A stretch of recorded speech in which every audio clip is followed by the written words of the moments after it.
सोनपुर गांव में दो सुनार रहते थे।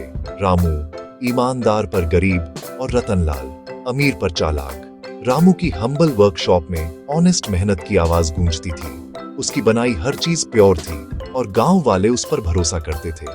रतनलाल इसके उलट लैविश जिंदगी विक्टोरिया था।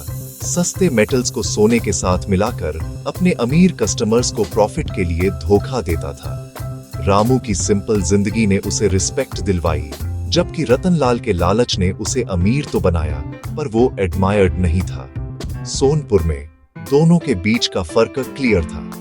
एक इंटेग्रिटी को वैल्यू करता था, दूसरा सिर्फ वेल्थ को। एक दिन एक रॉयल मैसेंजर ने एक कंपटीशन अनाउंस किया। किंग को एक नया रॉयल गोल्डस्मिथ चाहिए था जो प्यूरिटी को सबसे ऊपर मानता हो।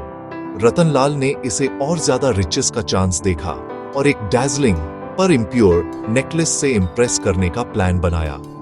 रामू हालांकि हेजिटेंट था, किंग के ऑनेस्टी के कॉल से इंस्पायर्ड हुआ और एंट्री करने का फैसला किया।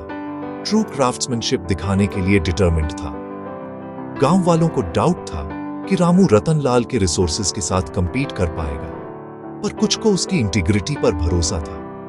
रतनलाल के लिए यह शो का कॉन्टेस्ट था, रामू के लिए अपनी क्राफ्ट को ऑनर करने का एक चांस। स्टेज सेट था, सिर्फ सोने की नहीं बल्कि वैल्यूज की लड़ाई। पूरा गांव यह देखने के लिए इंतजार कर रहा था कि किसका काम सबसे ज्यादा शाइन। जैसे जैसे कंपटीशन नजदीक आया, रतनलाल की वर्कशॉप में एक्टिविटी की बजिंग थी। उसने चुपके से अपने सोने में अलॉयज मिलाए, एक ग्रैंड ग्लिटरिंग नेकलेस बनाया जिसका मकसद धोखा देना था। रामू ने अपनी मॉडेस्ट सेविंग्स से थोड़ी मात्रा में प्योर सोना खरीदा और उसे एक डेलिकेट गोल्डन लीफ का शेप दिया। परफेक्शन और प्यूरिटी पर ध्यान दिया। रतनलाल ने स्पेक्टिकल और ट्रिकरी पर भरोसा किया। उसे पूरा विश्वास था कि उसका इल्यूजन जजों को बेवकूफ बना देगा। रामू साइलेंटली काम करता रहा, बार बार अपने सोने को प्यूरिफाई करता रहा, यह मानते हुए कि ट्रूथ की सुंदरता ऑनेस्टी में है। उसका गोल्डन लीफ सिंपल था, पर हर डिटेल उसकी डेडिकेशन को दिखाता था। दो सुनार, दो क्रिएशंस, एक डैज़लिंग झूठ, दूसरा एक हम्बल ट्रूथ।